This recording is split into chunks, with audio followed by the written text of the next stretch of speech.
All right, so today's mission is going to involve tossing some CBU 97s at an SA2 site protected by an SA-15. So we have here the enemy air defenses way off in the distance, and there's some other enemy units off to the right. There's some red marker smoke there. So I want to get at those guys, but that SA-15, SA-2 make it difficult. So I'm going to make use of this hill to mask my approach and pull up to toss my bombs at it. So let's go move up a little bit closer, and I'll show you how far these guys are going to be flying after I release them. It's a fair distance. So there's some enemy over there, some enemy structures, but that's what I ultimately want to get to. But the main thing I got to deal with first, these air defenses sitting in this field. You see we have a Tor there, search radar, lots of stuff. Here's that Fansong radar for the SA-2.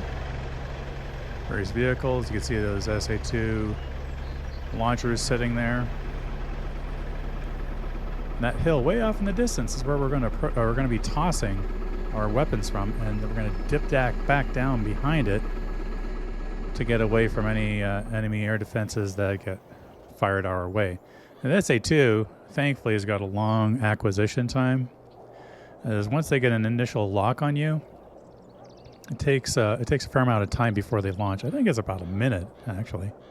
SA-15 has a very fast acquisition time, but very short range. All right, so we're back in the cockpit of the F-15E Strike Eagle, taxiing, and we're getting onto the runway. We're gonna get our takeoff, climb up to altitude to head towards the target area, and then we'll dip down once we get closer. So this is the Persian Gulf map on the Burning Skies U.S. Command Center server. It's typically where I've been flying all this time. And it's interesting because I shot this video quite a while ago, several weeks, shortly after we had finished the, what was that? Oh, the Sinai map. And I had intended to post a bunch of videos, but I've just been too busy flying, having fun. It's no big deal. So I just taxied out to make sure I'm taking off in the right direction. Got enough runway here. Throttle up and get airborne.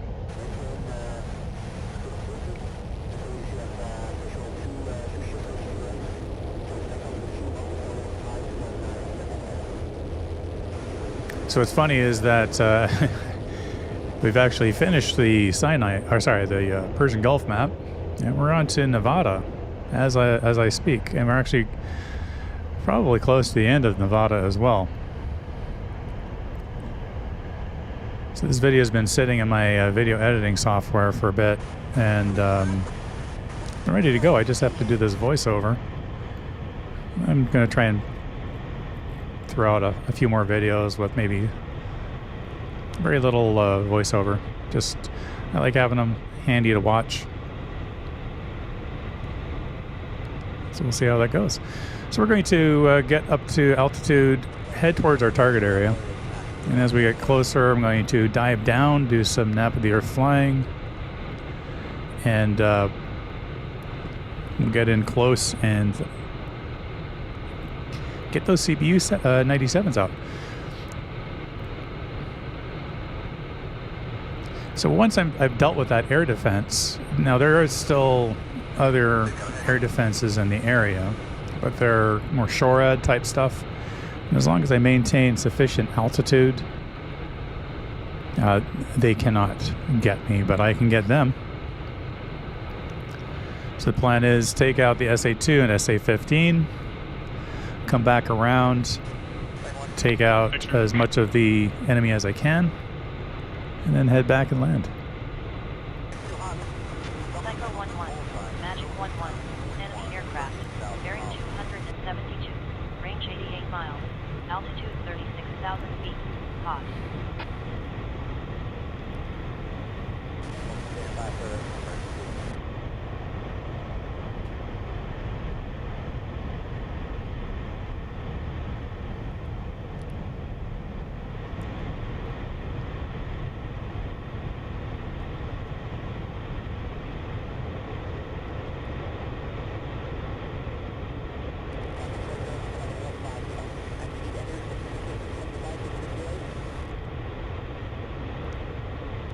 Sometimes this flare is just pointless to have on these desert maps because the ground gets so hot and it's really difficult to make out the vehicles. I'm looking forward to getting a targeting pod that has a visual camera on it. Alright, so we're getting closer. Maybe about time to start our dive down to the deck.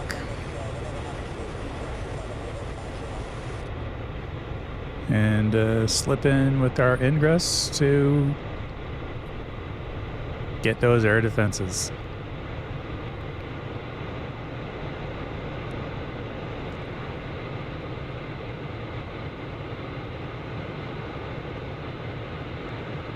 So a couple things with doing the loft. I know as I'm making this video, there's issues with loft with GBU 10, GBU 12s. Those are the laser guided 500 pound and 2,000 pound bombs. So you can't really use loft with those.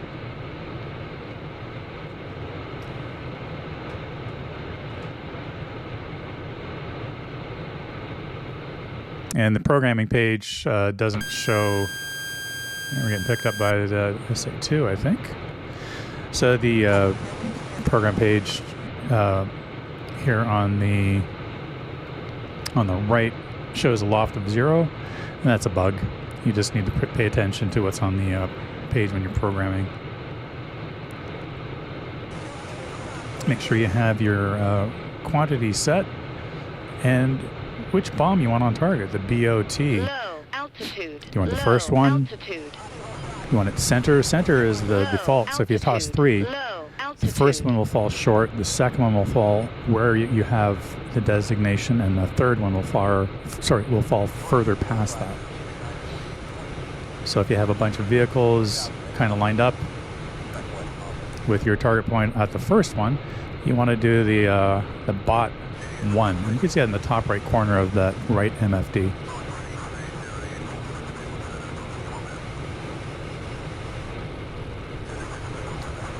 So we got some hills over here that are masking our approach. Got to pop up over these ones. Get down low and start working towards the target. Pull up, pull up, pull up, pull up. It is a lot of fun flying this aircraft down low.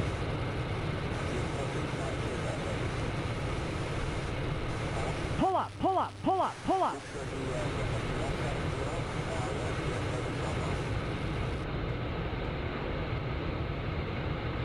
So the targeting pod is where the target is, and as you can see, we need to get that hill between us. So I should have probably added an additional intermediate waypoint to line up better. That's okay. We'll just scooch on over to the left here and keep going over that way until we can get that hill in between us and where the target is. Again, it's handy to have that targeting pod locked onto your target area because then you could use that as a reference. There we go. So we got that little hill in between us. I'm going to change my active waypoint to 50 dot, which is our target. Okay, we got that pull up prompt, T-pull, and there we go. Time to pull, keep up with that. There's the fall. Boom, boom, boom, away they go. So we're getting locked up by the enemy radar. You want to dive down, dump some countermeasures, and keep on getting down behind that hill.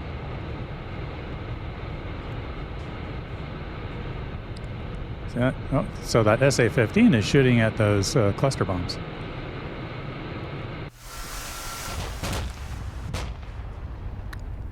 We got too little too late for them, right? These things are going to rip right through them. Look at this.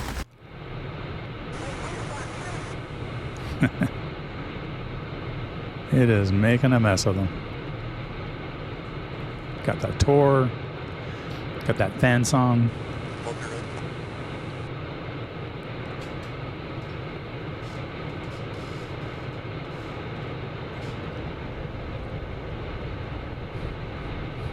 So now that I don't need the loft, you do want to make sure you either have a program set that doesn't have loft and switch to that for your remaining cluster munitions or whatever weapon it was that you were lofting. Or just reset it on the program page. So I'm circling around just seeing if I'm getting picked up by any enemy radar. Specifically, I want to see if I get that SA-2 or SA-15. See how my mission's doing. Yeah, it's got 5. I need 12 to complete it. Thankfully, we've got lots of bombs on us. I'm going to mess these guys up.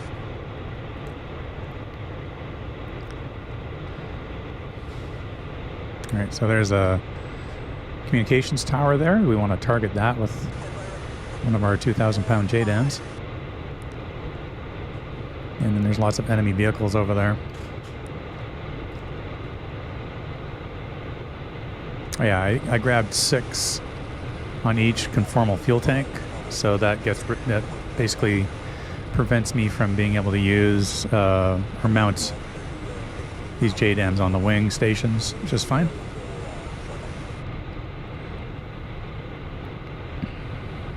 All right, that JDAM's on its way to that tower. Now we want to switch one of our programs to our remaining CBU 97s.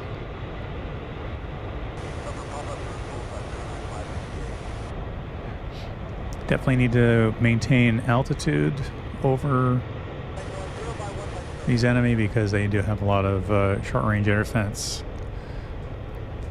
Typically, they max out between 12 and 16,000 feet.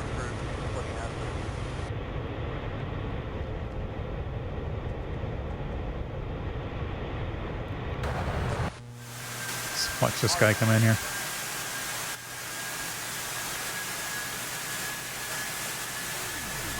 Kaboom. Got him. Got a lot of the softer targets around it as well.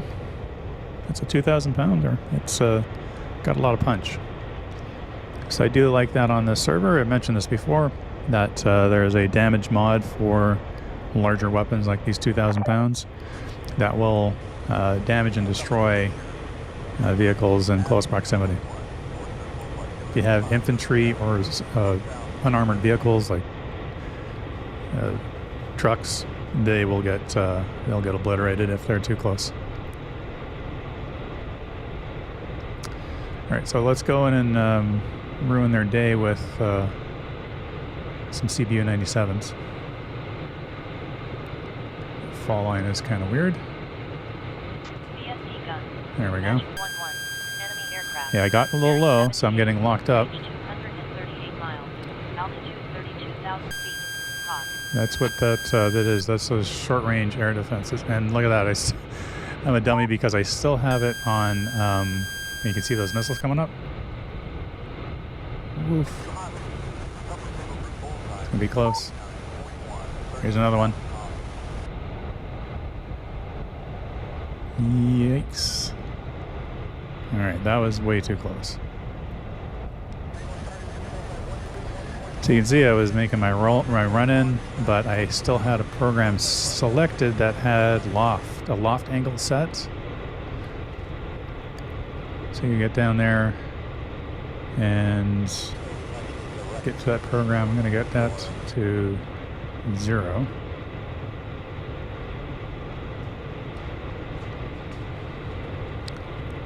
In my next run in, I should start being able to make things go boom.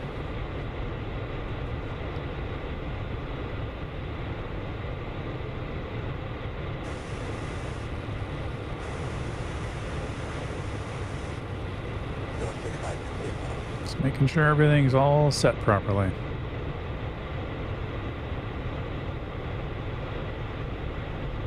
There we go.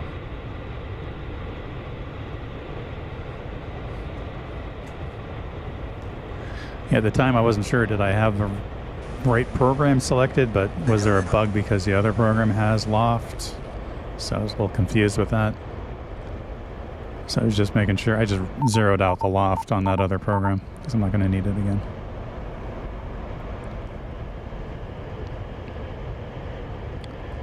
Now, it's nice today because we have some good contrast with those vehicles down there. But other really nice thing with this server is we have the spotting dots. They're just generic gray dots over vehicles, aircraft. Really helps out. Pick out those targets on the ground.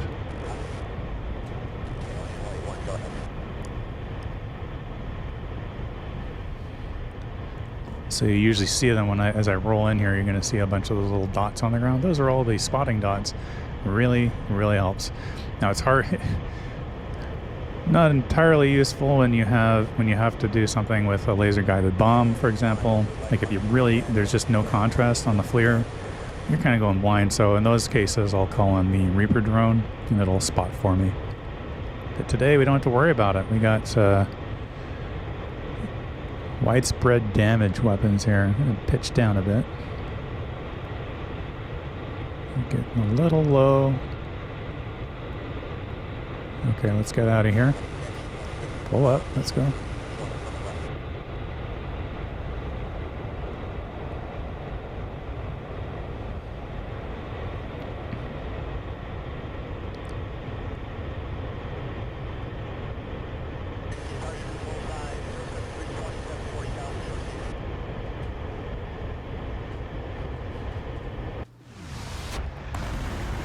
Now you see, those were set for 1,200 feet, and that was not 1,200 feet.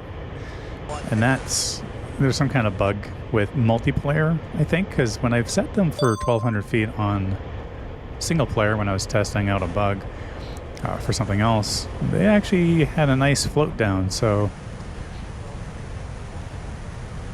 it'd be nice when this bug gets fixed, because if you don't set it to 1,200 feet, quite often those rods will disperse, the canisters will break open, and those rods will fly right through the ground, and then they don't hit anything, obviously.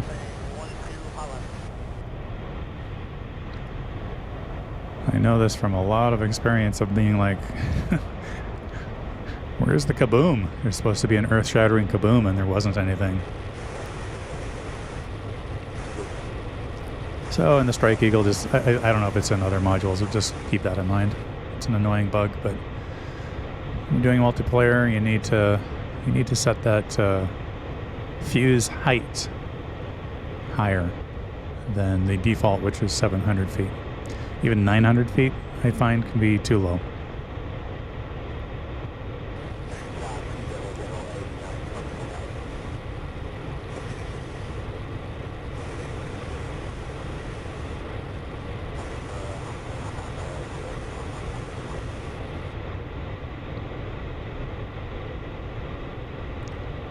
I don't know what I'm doing here. I'm just playing with just quantity and all that good stuff. Not sure how many I want to drop my next few passes.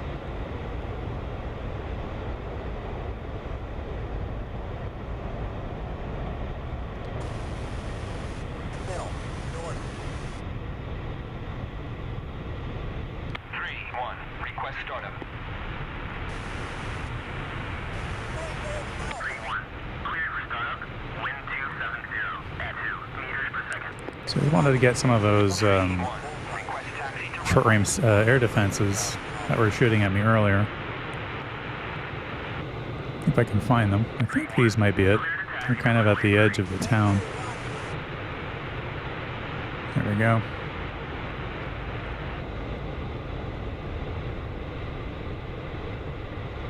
See how that does. Now there's another cluster up there by the road intersection.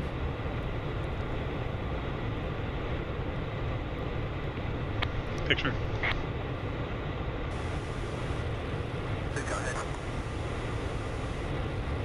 Psycho 1-1, Magic 1-1, enemy aircraft, bearing 147. Good to keep an eye on the air threat picture here.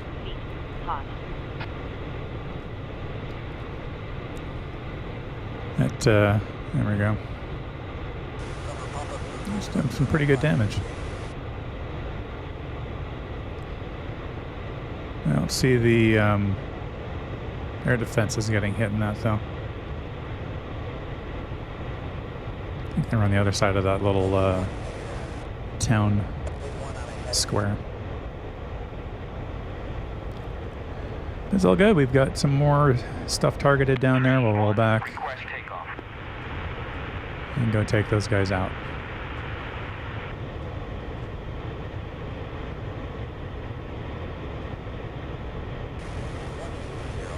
Yeah, right up over there.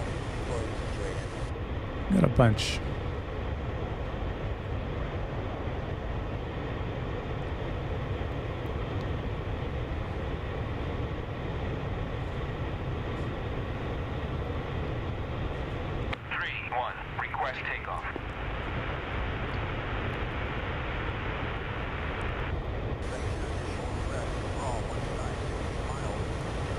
Head back to our base, get into air-to-air mode.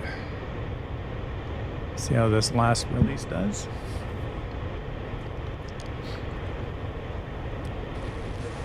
There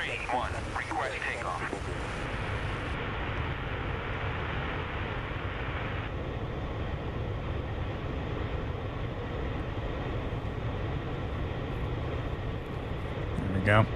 Oof. That's pretty good. Right on target. Look at that.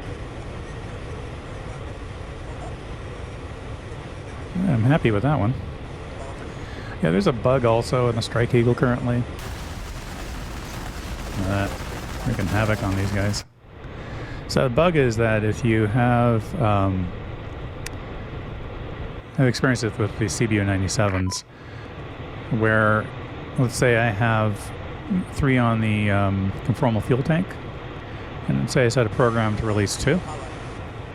So I make a pass, 2 will fall off, leaving 1. And then if I roll back in and try and release using that same program that has a multiple, when you try to release, it'll crash DCS right to the desktop. And that is frustrating as all can be. So you do want to make sure that you keep an eye on how many weapons you have on those CFTs and what your quantity is on your program in the packs. I'm usually pretty good about it now because there's nothing more frustrating than having a really great run and you got 1 more left. You figure, I'll drop it on this guy, and DCS totally crashes. Yeah, there's this aircraft. Look at that. He's at 68,000 feet. Psycho 1-1, Magic 1-1, enemy aircraft, bearing 91, range 10 miles. So that music's playing because we captured a zone. Turned it blue. Yeah, he was like directly overhead, but I guess he's bucking it somewhere else, so not really a factor right now. But 68,000 feet. I think it was like, what, a Vigan or something like that? Alright, so we're doing that left-hand overhead brake.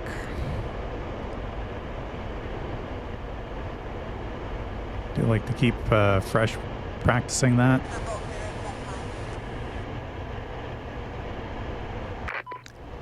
It is quite different from doing a carrier type brake. A Hornet. Psycho 1-1, Magic 1-1, enemy aircraft, bearing 197, range 3 miles, altitude 67,000 feet, cold. Yeah, because with this, in the Strike Eagle, you're up much higher, up and around 1,600 feet versus 800. A little bit slower at 300 knots versus 350. And when you do your brake into land, you got to pull back on that stick. Whereas in the Hornet, you set on speed, you can trim, and it's all throttle, and just you're only using the stick for roll. You don't pull back on it because that messes up the trim that the Hornet is setting, because it wants to maintain a certain AOA. All right, so here we go. We're on our final roll here. Came out a little bit altitude. early. Low altitude.